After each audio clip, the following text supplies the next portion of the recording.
Last episode I built my perfect create starter house with most of the basic machines I'll need to get started, but to complete it, we need brass. So today we're going to go to the nether, capture a blaze or three, enter the brass age, and make a mob farm like no other so we can upgrade and enchant our gear. And I guess there's no time like the present for an adventure to the nether, right? But to make that happen, I need a little bit more obsidian, so let's head into the mines and grab some. And you may notice in the top right we've got a different mini-map, and that's because I was having a few problems with frame rate and resource usage, and yeah, it turns out that was journey map hogging everything. So we've swapped that out and we're using Zero's map now, which is great because, well, I can have my render distance much higher than before. I've also been doing a little bit of mining, as you can see, mainly just to get some diamonds, and then I found this monstrosity. Look at this. There's like 18 diamond blocks there. And I'm not gonna lie, that's half the reason why I do actually want to make sure we can enchant some stuff today, because I need a fortune pick. I'm not wasting that mega vein of diamonds. But I'm down here for some lava for now, so let's grab some of this. Obsidian acquired, let's go check out the nether. Although actually before we do that, we should probably get one more thing, because what we're going to the nether for is to capture a few blazes. And for that, we're going to need to make ourselves a few blaze cages first. It turns out we need netherrack for that, so we need to go to the nether, but that's fine. We can take a bunch of iron sheets with us, and thanks to our backpack, we can craft on the go. So let's just make a bunch of iron sheets with our lovely smasher. We should probably grab a flint and steel as well, and a bunch of blocks. So we've got everything we need. I'm just going to dump a portal down here for now. It's just down by our lake. We'll make it all look nice later. But I just want to see what's on the other side. Don't be soul sand, don't be soul sand, don't be soul sand. Oh, for once it wasn't actually soul sand. Although I do appear to be in a cave. This is not ideal. And what is this? Scoria? Ooh, that sounds fun. Let's grab some of that. And of course, we need a whole bunch of netherrack just so we can make some blaze burners. Let's quickly do that. So let's just make a whole bunch of those. And let's go find ourselves a fortress. And in fact, if we look on our mini-map, it looks like there's one not too far this way. That's very handy. Aha, we've broken out. What is that? Oh my word! Oh, careful first! What in the... Gee! Kill it! What was that? A blood sack. I made the advancement nightmare fuel. Yeah, that seems fair. Dare I even go out here? It looks like the fortress isn't too far away. Maybe we should be brave. Aha, here we go. This has worked out perfectly. Now let's go find a blaze spawner. Oh my word, there's loads of them. Come on then, fellas. Ooh, a gold backpack. Amazing. How awesome is that? It's bigger than the one I'm currently using. I see a blaze. Can I just capture him like that? Ah, I can. Excellent. But if we find a blaze spawner, we can just load up all of them. So that would be ideal. Oh, I got a skull. Look at that. This trip is working out fantastic. Ah! Uh-oh. I don't want to die. I don't want to die. That guy was brutal. Whew. It's okay. We're safe. We're safe. Uh-oh. I can't afford to get hit again. Oh, another blaze has spawned though. This is good. Oh, okay. Yep, this is not good. Right, let's get him. Got him.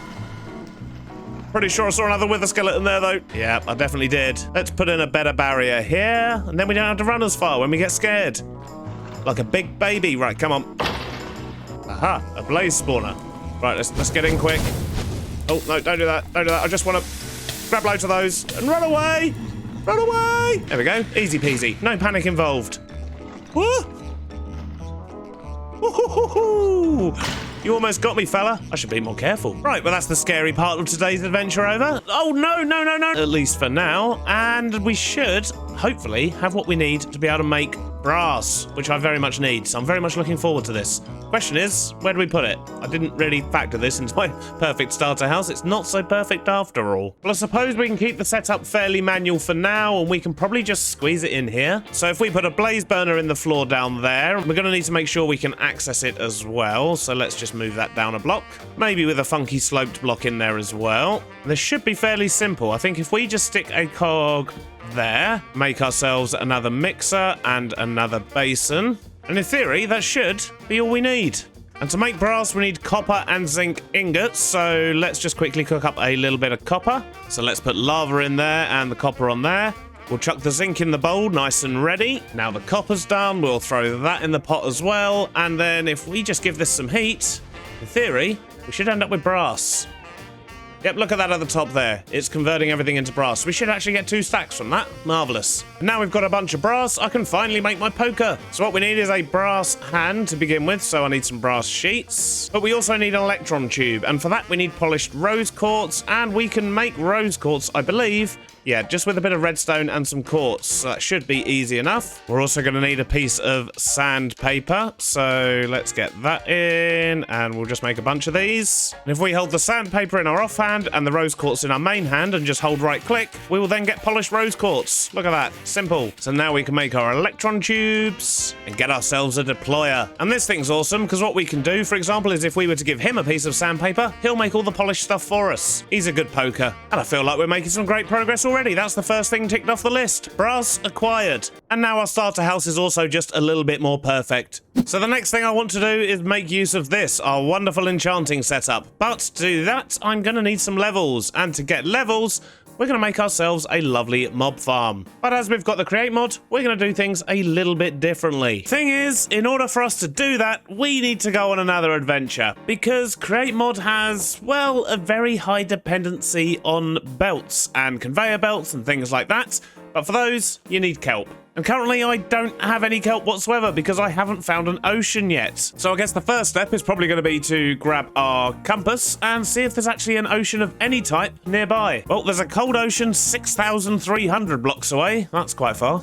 Ooh, there's a lukewarm ocean not too far, 3,300 blocks. That's okay. So it looks like our best bet is the warm ocean, which is in that direction, which is somewhere we've not been before. So I guess it's time to take Horsey, who could probably do with a name, actually. This dude does not have a name. So if you've got any ideas for a name, do let me know in the comments. I'm sure he'll survive long enough to actually receive one. Well, I guess it's time for a traveling montage again. And while we make this journey, I just want to say a massive thank you to everyone for supporting this series. As I'm recording this, the first episode has gone out, and the response has been better than I could have ever possibly hoped. So a massive thank you to all of you for your epic support. And the fact that you all seem to be just as excited about this series as I am makes me even more excited. So once again, thank you for the support, and don't forget we do have a Discord as well if you want to come and hang out with the community. And I've also had a lot of people asking about getting hold of this mod pack or the mod list, and I will be releasing it, but at the moment I'm still tweaking it, as you can see by the fact we've just swapped out the journey map for Zero's map. But once I've finalised the mod pack and stopped making changes, I will release a full list of what I'm using, including all the versions and things like that, and if I can find a way, I may release it as a pack as well. Well, the weather's turned a bit nasty, but there it is. There is our ocean, and more importantly, there's all of our kelp. Let's go get what we need. Got a buttload of kelp, and that should be more than enough to get us started. We'll turn some of that into belts, and we'll store the rest. That's a whale. Did you see that? He just popped into existence. That thing is ginormous. Now that I had my kelp, I figured I might as well take a little bit of time and explore the ocean. I did have a boat after all. And on this journey, we got our first enchanted apple. We got attacked by a swordfish that was a skeleton. Oh, no, no, no, no, no, no, no, no. What is that? It was very confusing. He even chased me onto land. Bit rude if you ask me. We also looted a couple of shipwrecks, got stalked by a whale, and slept on the bottom of the ocean. But our journey didn't stop there. We soon boated into a lush cave. I managed to grab myself some glowberries, and while I was there, I took the opportunity to dig up a buttload of clay. We sailed for another day and a night, but we were still stuck in the jungle. In the middle of the third night, I realised I was probably quite far from home by now, so I checked out my map and realised, yes, I was very far from home. Well, the next morning, we'd made it back to shore without incident, which was promptly followed by an incident. Oh, we got robbed! He just stole me bread! The cheek! I then located my steed to start the long journey home, found a couple of Komodo dragons having a fight, fell down a hole, but eventually we got back unscathed. All in all, that was quite the journey. And now we've unpacked, I think we're good to finally start this mob farm. And this mob farm isn't exactly the smallest thing in the world, so I need to find the right place to put it. I wonder. And I'm thinking I might put it over in this corner here, but we're going to need to clear a little bit more space. So let's widen out the area, flatten out a little bit, and then we'll figure out if we can fit it in here or not. So something around this sort of size should work, I would imagine. We basically need to make a 9x9 cube, and then wrap a building around it as well as a few other bits and bobs. So I think the next thing to do is to build up this platform proper, and then I'm going to need to make all the bits I actually need for the farm. I've got the platform in, the start of the building marked out, and I've also constructed everything, or hopefully everything, that I'm going to need to be able to build this farm. So I think the first thing I want to do is build the floor of the farm, and I think probably about here should be a good place to start. We can always adjust things if we need to. So we're going to put a line of 9 shafts. Go 8 blocks this way, and then put another shaft there, and also make this one 9 long. Then we'll connect these 2 rows with belts, and we're just going to encase all of these as well, mainly because it looks better. And I'm also going to block off the bottom here as well. Put another conveyor in here. I think that should work. And this is, of course, going to be for moving the mobs around. But in order to make all this work, we do, of course, need some power. So I'm thinking we can probably just stick a bunch of water wheels underneath. Hopefully more than enough power for what we need. But it means that if we do expand this later on, we've got the additional power spare. And if we just put water on this side, that should power all of them. Yep, beautiful. Look at that. Then we'll use some cogs to stick these together. But we do really want to increase the speed on this. However, now we've got access to brass, we can actually make ourselves a rotational speed controller. So let's go get that done. And this is where our poker's going to come in handy. So first off, we need a gold sheet. Let's get that. And then we're going to stick that onto the poker here. And then we're going to give it a small cog. And then a big cog. And then an iron nugget. And that's basically making this thing here. And we just need to do that 5 times. And there is a small chance it will fail, but hopefully it won't. And this should be the last one. And look at that. Excellent. So we have ourselves a precision mechanism. And now we just need a brass casing, which works exactly the same as the andesite ones, except, well, instead of hitting it with andesite alloy, you just hit it with a bit of brass. And now we can get one of these, which is going to be absolutely amazing for us. So if we just stick this on the back here, what this does is essentially at the moment is just working a bit like a shaft, but we have this. And what I can do is change the direction and the speed of this thing. So if we put it to 256, and then I put a cog in the top, look how fast that's going. And that means that these conveyor belts are going to fly, which will make the mobs move around a lot faster and get them out of the way. The only downside, of course, is as you increase speed, everything takes more stress to run. But the upside is that conveyor belts don't actually go against the stress. It's just going to be for the machines that we put in here. And to get this power up to here, we're just going to use some of these encased chain drives. Look at that. That is some speedy conveyors. I do also need to power this conveyor, however, so I think what we'll probably do to keep it nice and simple is just go this way, a couple more chain drives, and then just get these connected up. Stick a gearbox on the corner, and yep, I'd say that's probably going in the right direction. That'll work nicely. So at the moment, the mobs are going to come flying across here, go down onto this one. We will put up some glass in front here so they don't actually just go flying over there somewhere. That would not be helpful.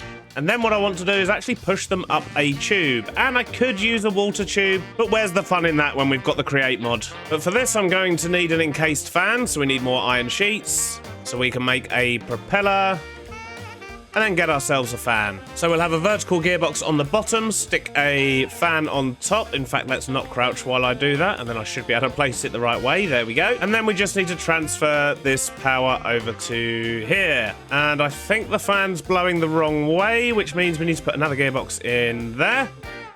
There we go. Excellent. So if we jump in here now, look at that. The fan throws us up, and then that throws us off. That throws us back in the fan. Oh, we're probably going to die.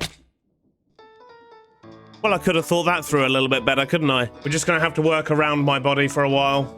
Sorry, buddy. Right, let's not jump in that again. What we'll do now is just get this thing enclosed. And for that, we need a whole bunch of tinted glass and some spruce for the sides. That should just about do it. I've also put in the transfer pipe for the mobs, so they're going to get blown up this tube. We need to put a couple more fans at the back there so we can blow them across here. And then they're going to drop into this kill chamber here. And to kill them, we're once again going to be making use of create. So first up, let's make ourselves a deployer and a couple more fans. Then we'll put the deployer there, although I think I want to rotate him round. Let's do it like that. And we need to get this guy powered. So I think the best way to do that is probably just going to be to connect up to this one here. So just a couple of gearboxes like that.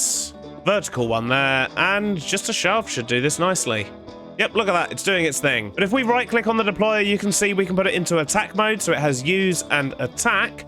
And then if we give it a sword, in fact, we're going to set the sword filter as well, which will become important later, and we give this guy a sword, he will basically kill anything that's in that spot, and he can also go through blocks. So we can do that. The mobs can't get out, but they can get killed. The other thing to note about this is when the deployer does kill something, it'll pick up what's been dropped. So we then need to extract everything out of the back of this. And I think I've got an idea of how we can do that. So, well, not like that for a start. But if we put a shaft here and then extend it that way, and then stick another shaft here, get those attached with belts, put some andesite casings in there, and then basically we just need a bunch of funnels. So let's go make some funnels and some drawers. We're going to need some drawers too. And while I think of it, I'm also going to need a couple of hoppers. So we just need to make a bunch of these, which are andesite funnels. Now let's go finish off this setup, and hopefully it's going to work. So what I need to do is, I'm actually going to need more hoppers than this. I need 5 hoppers. In fact, we'll go this way to make it a little bit better for us. But what we need to make sure we do is, because although this does pick up drops, sometimes it can't quite pick up everything. So if we put hoppers in here as well and feed those onto the belt, that's going to guarantee that everything that's dropped is then sent over this way. But I should have brought more hoppers. So let's just chain these round like that. And we'll stick one more hopper on top there with a drawer. Did I make the drawers? I'm sure I did. Yep, there we go. And then what we can do is just feed iron swords into this, because they will still take durability. So that's the one downside to this. We will need to restock it with iron swords every now and then. But these drawers will allow us to stack up a bunch of them. So hopefully that'll be good enough, at least to get us started. So to get the rest of this setup done, we're going to put a barrel there, and then we'll put a line of drawers. I could do with another one.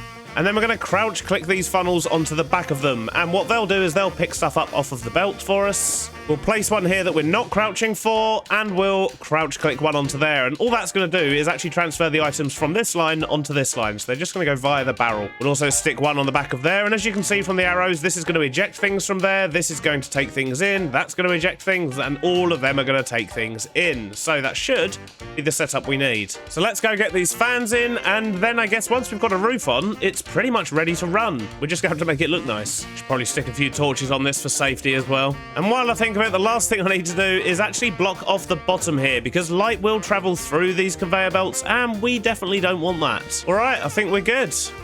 What is that? Is that a trader on an elephant? Oh my god, it actually is. And he's selling a gingerbread man. That's cool. Crocodile eggs. Oh no, we don't want that. Jeez. No, thank you. Can we look inside the elephant? Oh, we can. What's all this? Banana. Mosquito larvae. Cave centipede leg. Oh, tarantula hawkwing. What are all these things? Cockroaches, maggots. And I'm really sorry about this. What's your name? Benito? Benito. I'm really sorry about this, but I'm gonna try and steal your elephant. Ah! Oh, he's got llamas still as well. I didn't even see them. This elephant is really not happy. Aha, but the trader's dead. So, I need leads. I need one of these. He's eating me trees. Right, you need to get down from up there. Come on. I have no idea what I'm going to do with you, but you're mine now. I'll tell you what, you're really loud. So how about you just live up here for now? Well, following that slight distraction, I think we're ready to apply the one missing piece to this farm, the mobs. But for that, we need to craft a couple of things first. And to be honest, I need to sort out my inventory too. And what we needed was one of these, which is a cart assembler. And it has a very unique property in that basically whatever's above it, it will essentially turn into a contraption. It's kind of hard to explain. It's probably best if I just show you. So if I put a minecart underneath it there, and then I power this, not like that, but maybe like that, what that's actually done is made this block movable. So that's now attached to the minecart, and we could literally build massive contraptions, attach them to a minecart, glue them all together, and make movable things, which is going to come in very handy later in the series. But a very unique thing about these is they can also be used to move blocks that are usually immovable, and that means that we can also use it for stealing spawners. Look at that. See how it's turned off? That's because it is now attached to this minecart, which makes it a contraption. And we're going to move this spawner all the way up to our brand new building. So let's give it a little nudge. Push it into this tunnel here. And look at that, we've managed to get it onto another track. So, yeah, conveniently, that was actually directly under our base, which was very handy. But now we need to get it up inside here. And I think the first thing I'm going to do for any of that is to actually turn off that cog, because I don't want to get thrown around inside the machine. I just don't want to ever feel out of control like that ever again. So we want to get it into this position here. So we need to bring track up to that stage. Right, I think we're ready to set it up and hopefully get it into position. And for that, we're going to use a classic here. We're going to use a furnace minecart. So let's just get this up the slope first. Jam a load of coal in that, and that should hopefully get it into position. Off you go. Look at that. Perfect. And in theory, if I just break this minecart now, it should activate the spawner. Yes, look at that. Skeleton spawner. Amazing. So let's just quickly clean up in here. Okay, let's turn that off. Well, we've definitely got skellies. And if we just put this big cog back in here, we should hopefully start seeing the skellies coming over here. Oh, look at that. There's loads of them already. Amazing. Although I think I need to upgrade this to a brass funnel just so it can empty out a bit quicker. So something I forgot is that andesite funnels will only remove one item at a time from this, for example.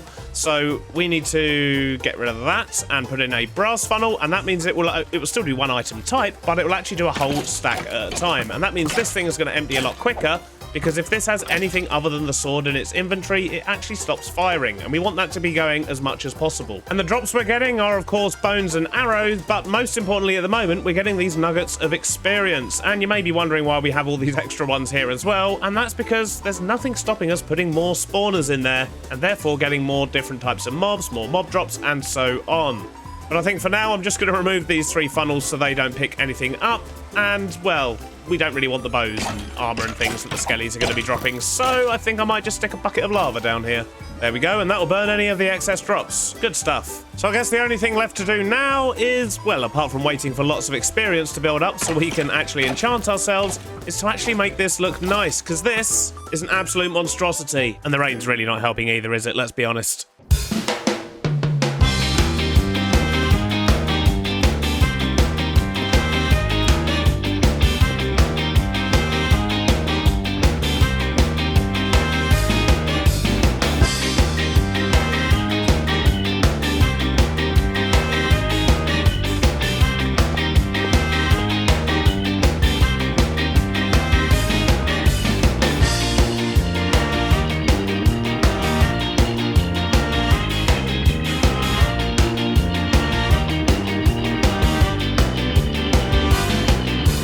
And I think we're just about done. That is looking pretty cool. I'm liking how it's turned out. The vats work really well. We've got some pipes that don't really do much of anything, but these vats are actually useful. You'll notice I have liquid experience in here, and that's because of a mod called Create Enchantment Industry, which adds this, a disenchanter. It also adds a few other things, but we'll get into that much later in the series. But mainly it has this, and that means that when stuff is killed and it has, you know, maybe an enchanted bow or enchanted armor, it will come along the conveyor belt, and then it will roll along here. And if you see just there, look, even if I stand on it, I think it actually just took my experience as well. But it drains the experience and then it stores it in these vats. And there are ways we can utilize that experience, but it just means we're actually making use of some of the stuff over here that's actually just going into lava directly after that. So on the inside here, it's quite compact, but it does the job. You can see stuff getting killed. We can stock up on swords. We've actually got through 13 of them so far, but look at this. We have 2.4k nuggets of experience. Although how much experience do they give? Oh, we're going to be enchanting in no time. But just as another example here, look, I can stand on this and it's just drained all the experience directly out of me, and that's now in the vat as well. But the farm's been working great. We've also got almost 1,000 bones, and to be honest, I'm probably going to burn the arrows. I don't think I actually need these, but I think style-wise it does all tie in quite nicely, and as we expand this area further with other little buildings and smaller farms, I think this is going to look really cool. All that's left to do now is to make some diamond gear and to enchant it.